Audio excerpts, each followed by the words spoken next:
Hello, my name is Adam Watson with the Washington County Extension Office, and I thought we'd talk a little bit about sanitizing bird feeders. If you're an active bird feeder, you've probably seen suggestions saying that you should be sanitizing your bird feeder. And lots of times, those suggestions don't have a lot of detail, so I thought we'd talk about that. We want to be sanitizing our bird feeders because the feeders themselves can become a source of communicable diseases among birds. If you have a sick bird come feed at your feeder, it is possible that it can leave behind pathogens that could infect other birds coming in that feeder. So by having a robust cleaning and sanitizing program, we can reduce the possibility that we'll see communicable diseases among the birds visiting our feeders. We'd like to do this fairly regularly. Generally, what's suggested is about a 2-week period between cleaning and sanitizing. That way, it's enough to be meaningful, but hopefully not too burdensome to you as a bird feeder. One food for thought is what material are our bird feeders made from? When we're looking at sanitizing surfaces, hard, non-porous surfaces are fairly easy to sanitize. So things like plastic and metal are great surfaces to have on bird feeders. Wood, however, unfortunately is not as easy to sanitize. It's not to say it can't be, but certainly it's not as easy compared to plastic or metal. So because of that, I'd like to suggest if you have wooden bird feeders as you move forward, you may want to consider replacing those with plastic or metal options. And as you go to clean and sanitize, keep in mind that that wood is going to be more difficult to sanitize than the plastic or the metal surfaces. When we do sanitize anything, it's not just a single action. It's actually a multi-step process. And the very first step we want to do is basically remove all visible dirt and debris. There's no one right way to do this. In some instances, using a hose to flush out dirt and debris is excellent. In others, a vacuum or shop vac may work well. We can certainly use paper towels, brushes, whatever works well for your specific feeder, because some of them come apart very easily for cleaning, some of them not so much. So utilize whatever method you need to get that visible dirt and debris out of that feeder and off those surfaces we're trying to sanitize. We then want to scrub with soap, and we want to pay particular attention to those areas with direct contact to birds. So we're talking about perching areas. We're talking about the holes that they would access the bird seed or feed through. We want to make sure those are scrubbed very well, because what we're trying to do is remove all the dirt, all the oils, or anything else that might be present that could prevent the sanitizer from contacting the pathogen. And so once it's well scrubbed with soap, we're going to rinse it thoroughly. Now we have a surface that can be sanitized effectively. One thought on cleaning before we leave that, you might want to use your dishwasher to do the cleaning of some parts, if not all, of your bird feeder. This is also the portion of the talk where I mentioned I'm not responsible for angry spouses. I have certainly utilized dishwashers for non-kitchen purposes. It works great for cleaning flower pots, for instance. But obviously, you want to consider who you might be angering in your household before you take that step. But certainly, we do want to be careful. We have plastics in the dishwasher that they are able to take the temperatures of, say, a sanitizing wash before we do that.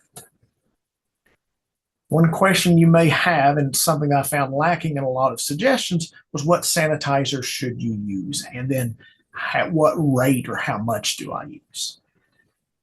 I'm not aware of any specific sanitizer that's marketed for bird feeders. I could be wrong on that. There could be one out there. So in lieu of that, the general recommendation typically is just chlorine bleach or sodium hypochlorite.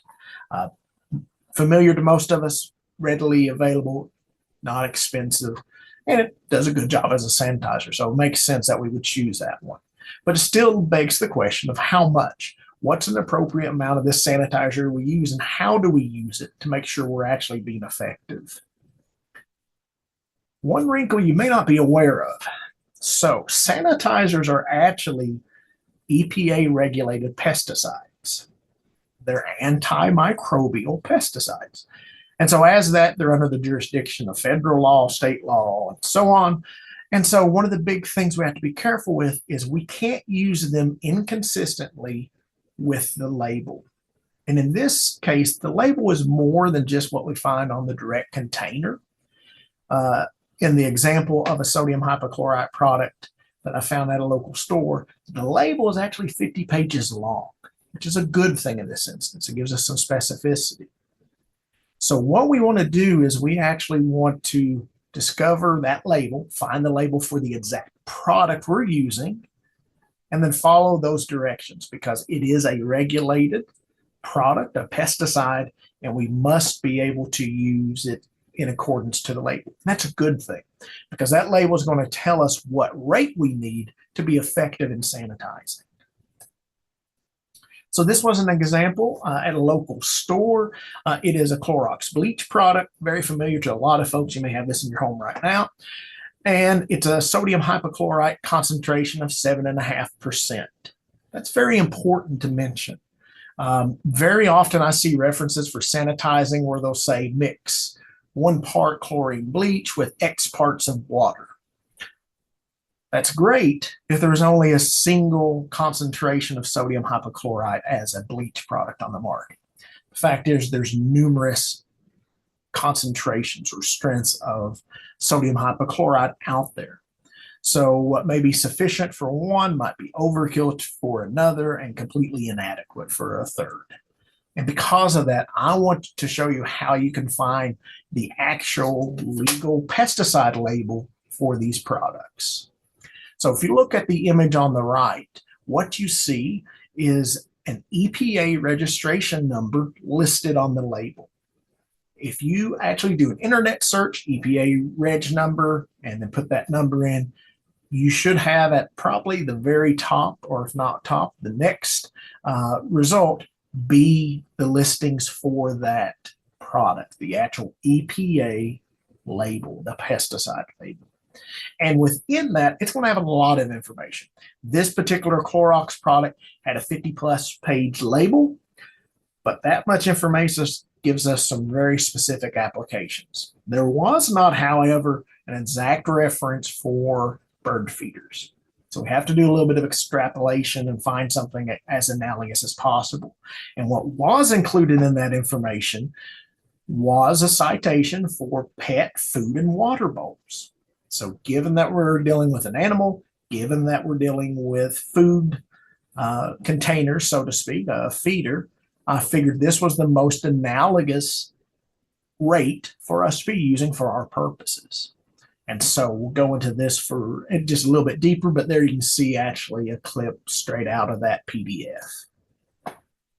So when we are doing sanitizing, again, we're doing this on a regular schedule, and after we have cleaned and rinsed thoroughly, we're going to make a sanitizing solution. And for this particular Clorox solution, and I should mention, if we are doing something like this for food contact surfaces, in this case for animals, we don't want to be using any sort of sanitizers that have, or chlorine bleach specifically, that has like added fragrances. Generally speaking, if you look at the labels associated with those added fragrances are not necessarily permitted for food contact surfaces. And so because of that, I would encourage you to look not at any chlorine bleach products that have added fragrance, and even those that are thickened to prevent splashing, even those are questionable whether or not they should be used with a food contact surface without specifically reviewing the label. So because of that, I'm going to encourage you just to use the plain, simple, unscented, and non-thickened chlorine bleaches to accomplish your sanitization. So for this particular product, which has a 7.5% sodium hypochlorite solution or concentration, we make a solution in 1 gallon of water to which we add 2 teaspoons of this product. So 2 teaspoons of this chlorine bleach in 1 gallon of water is our sanitizing solution. We then take those clean and rinsed feeders, we soak them in the solution for a minimum of 2 minutes. We can do longer. but it has to be in there for a minimum of 2 minutes. This would be a case where certainly for a wood feeder, I might consider longer, which is kind of the challenge with wood feeders, I think. Obviously, the longer we put wood into water, the more water it's going to absorb. But it also, because things can soak into wood, we have to allow for that sanitizer to soak as deeply as possible. So generally speaking, water and wood don't mix well, causes swelling and separation, et cetera, et cetera. So that's why I think wood feeders are a challenge for sanitizing. But think about that if you do have some. Once we're done with that soaking period, we then allow it to air dry. So we're not toweling it off, we're not blowing it off. We just allow it to air dry. Certainly we can lay it on a towel or something like that, or paper towels to catch any drips, but we don't want to actively be drying it. Once it is dry, we can then go ahead and use it as a feeder. So there's no requirement for rinsing or anything like that before we're able to use these products after we sanitize it. And that's actually a good reason to use this product. There's nothing complicated to it. So again, about every 2 weeks, we're going to be cleaning and rinsing thoroughly.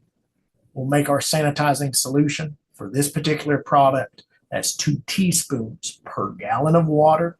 We soak our feeders in it for a minimum of 2 minutes, and then we allow it to air dry before we use it again. I hope you found this helpful. Thank you.